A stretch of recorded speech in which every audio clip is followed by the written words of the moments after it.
A Bulgarian author once told the tale of a brave little girl and a witch. This witch controlled the winter and never allowed spring.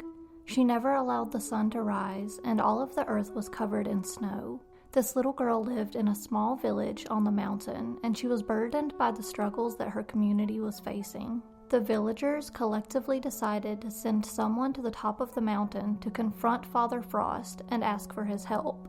But no one wanted to make this journey. The young girl stepped forward and volunteered to go, but everyone told her that she was too young. The girl replied, "I'm not afraid. I have a warm heart that is full of love, and it will save me from the frost." The villagers eventually allowed her to go, and she was covered in the coats, mittens, and hats of her young friends. When she was close to the mountaintop, the winds noticed someone coming and attempted to blow her away, but the young girl clenched her warm coat and pressed on. The winds cried, "What a strong girl, she's not even tired." Then the blizzards tried to freeze the young girl, but her warm heart prevented her from freezing or feeling any fear. The winds decided to get the winter witch's help, and she had a new idea. Instead of trying to defeat the girl, be kind to her instead and gain her trust. The story goes on, and the young girl almost dies after being tricked by the witch. But of course, small animals come to her rescue, and the girl survives. She returns to her village as the savior of her people, and her strength and bravery is praised by every reader of this story. Unfortunately, we don't live in a fairy tale world. Although we would love to always see good triumph over evil, that is rarely the case. In the real world, a young girl can have bravery, strength, and a heart as warm as fire, but that doesn't mean she will get the beautiful life and love that she deserves. This month, I'll be covering a new case each week that examines the disappearance of someone in the indigenous community. Much like the fairy tale, the case I'm telling you today revolves around the life and disappearance of a young and brave girl who experienced hardships from the moment she was born and still needs an ending to her story. With many suspects and confusing timelines, there are so many theories in her case and few answers. On July 5th, 2004, Tamra Keepness became one of the missing.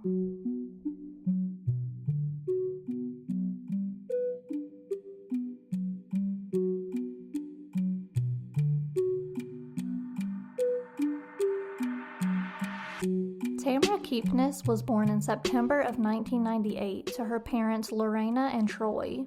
She entered the world with her twin sister Tanis and was welcomed into the family by 4 other siblings. The family was indigenous and was from the White Bear First Nation. They resided in the city of Regina in the province of Saskatchewan, and Tamra was raised in a less than ideal situation. Tamra's mother and grandmother were both victims of the Indian residential school system that occurred in both Canada and the United States throughout the 18th and 19th century. These schools were created by the government and ran by Christian churches.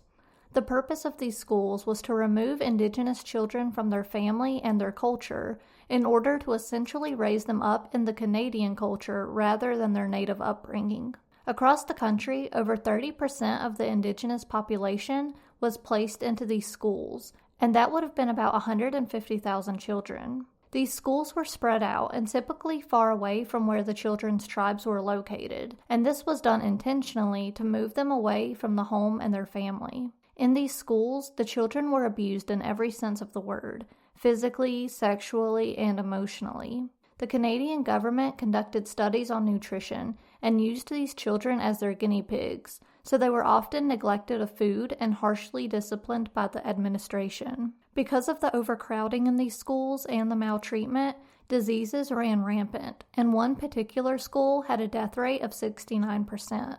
The number of deaths that occurred in these schools would have been enough to categorize it as a genocide. While being away from their families and tribes, the schools didn't allow the children to speak in their indigenous languages because they wanted the students to forget these languages completely. The main education goal of these schools, if you even consider it that, was to teach the students social skills that they would need for a job, but they often left the school barely able to read or write. Their English and French speaking was also very poor because they weren't allowed to communicate properly. The students who did make it out of these schools were left unable to find employment, and this created generations of poverty within these communities. Tamra's mother, Lorena, ran away from home when she was 14, And when her mother tried to bring her home, Lorena chose to live on the streets rather than going back there. She had her first daughter, Summer, when she was 20 years old, and soon after had a son named Rain. Now back up to date in 1998, Tamra and her sister were born into this generational poverty as a result of the abuse that their mother and grandmother had faced. Their parents, Lorena and Troy, separated, and the girls spent their time between both parents. As little as she was, Tamra was described as being a very brave and feisty girl. She loved her siblings immensely, and she was very protective of them. One time on the playground at school, a little boy pushed her, and she defended herself by pushing him back and knocking him to the ground.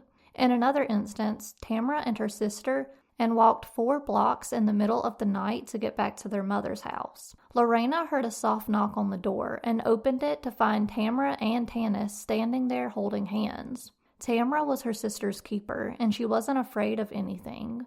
After her separation with Troy, Lorena met a man named Dean MacArthur, and he became her live-in boyfriend. The family lived on Ottawa Street in downtown Regina, and this area was often called the Low Stroll, because it was an impoverished area where men came to look for sex workers. Most of the houses on this street were abandoned or deteriorating, and drugs were rampant. This was also true for Tamra's home, as both Lorena and Dean had alcohol and drug abuse problems. In just her 5 years of living, Child Protective Services had been called to the home more than 50 times for child neglect. There has never been any evidence of physical child abuse, but these calls usually involved the substance abuse and domestic violence between Lorena and Dean. Dean had actually served 2 months in jail for abusing Lorena once when he was intoxicated. A man named Russell Sheepskin also lived in their basement occasionally, and I'm assuming this was a way to make rent for the family. On the night of July 5th, 2004, the 6 kids, Lorena and Dean, were all watching TV in the living room. Lorena and Dean got into one of their arguments, and Dean left the home to calm himself down. While he was out, he ran into Russell, who was their occasional renter, and the two of them decided to go out for drinks. Dean stopped at a 7-Eleven gas station to buy milk for the youngest sibling, a 9-month-old baby that he had with Lorena. He dropped it off at the home before going out to get drinks with Russell. Between 10:30 and 11 p.m., Lorena sent the kids to their beds and went over to a friend's house that was 1 block away. This left the oldest sibling, 11-year-old Summer, responsible for all of the kids while her mother was away. Lorena and her friend left the friend's house to buy alcohol, and Lorena stopped by the home to check on the kids. She told Summer that if they needed anything, just to call and let her know. At 12 a.m., now into the morning of the 6th, Russell came home very drunk. He vaguely remembered going into the kitchen to make some food, and he saw that some of the kids, including Tamra, were asleep in the living room. If this sighting is true, that means that the kids must have gotten up at some point through the night to go back into the living room from their beds. A few hours later, Russell went out onto the porch to smoke a cigarette, and he saw that Dean had made it home. With the two of them being very intoxicated, they ended up getting into a fight. The details and reasons for this fight aren't clear, but it seems like it might have been one of those drunken fights over absolutely nothing of importance. However, this fight got intense, with Dean punching Russell and stomping on his head. The injuries were so severe that Russell ended up having to go to the hospital, and he had to get multiple stitches. When recalling this memory, Russell claims that he didn't lock the doors when he left. After this fight, Dean decided to walk over to his aunt's house and sleep on her couch for the night. However, again, he was so intoxicated that he supposedly passed out or got lost multiple times along the way and didn't arrive until 2 hours later, between 5 and 5:30 a.m. Of course, no one saw him during this time, but if he was sober, this walk should have only taken a few minutes. At 3 a.m., Lorena came home for the night, and she does recall that the doors were locked. For some reason, I guess she didn't have a key to the house, because she ended up crawling through a window to get inside. She was also drunk, and doesn't remember if she saw the kids sleeping in the living room or not, but she does remember seeing Tanis and Summer before she fell asleep on the couch herself. Sometime during that morning, Tamra's older brother, Rain, remembered feeling Tamra get out of the bed that they shared.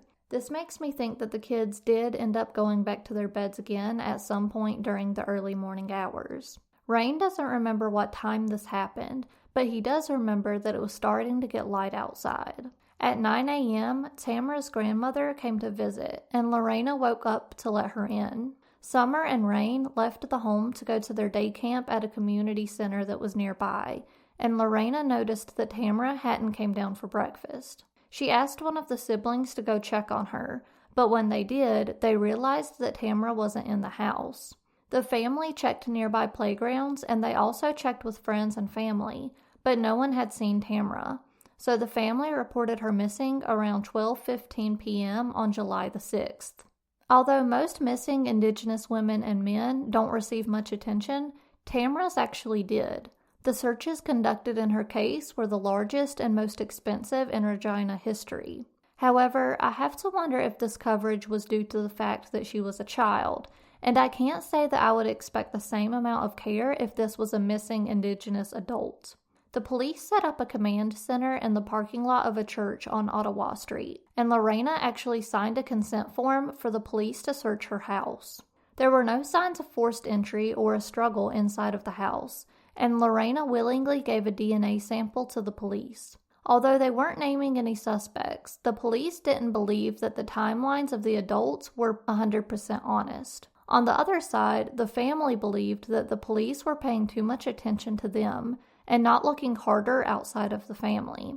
The police eventually stated that they had 5 main suspects in the case, including a sex offender that Tamra had somehow recently befriended.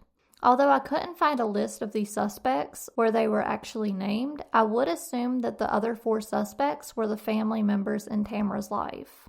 The police received backlash in Tamra's case because an Amber Alert wasn't issued until days after she disappeared, but the police explained that the circumstances in her case didn't meet the criteria for an alert. I mentioned this 5-point criteria in my previous episode on Dulce Alaves, and I can understand why it wasn't used quickly in Tamra's case.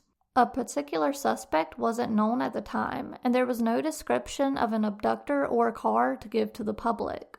Regardless, Tamra's case made national headlines, and the family was constantly at odds with the media. In one instance, the family almost came to physical blows with a reporter when they were broadcasting on the lawn of Tamra's home. However, the family was also at odds with the police, and they didn't believe that they were being treated fairly based on their ethnicity. On July 13th of 2004, a $25,000 reward was issued by the police for information in Tamra's case, and all searches for her were suspended. Tamra's disappearance was also changed from a missing persons case to a criminal case. As many have hoped against, but also quietly feared, criminal interference with Tamra is a distinct possibility. The search for the missing girl is suspended as it moves to a criminal investigation. A $25,000 reward is offered for information that could lead police to Tamra. At this point in time, it would look like it was family or extended family, but there's also the possibility there could have been others involved as well. On July 19th, Dean was charged with assault causing bodily harm for the fight that he had with Russell on the night of Tamra's disappearance. He was sentenced to 9 months in jail and was interrogated for over 2 hours by the police. When interviewed later, Dean said, quote, "It was always the same questions, and they were assuming that I knew the answers to those questions. But I didn't know the answers, and I still don't know the answers. I would never hurt a hair on that little girl's head," end quote. 2 days after his arrest, the remaining children were removed from the home and placed into foster care, followed by another search of the house. On August 11th, Tamra's father, Troy, was arrested for assaulting Dean with a baseball bat. He explained that he did this because he wanted to get answers about what happened to his daughter. In September, the search warrants were unsealed in Tamra's case. The documents showed that the police had evidence of Tamra's abduction because blood had been found on the floor inside of the home, on the front porch, and on bicycles that were sitting on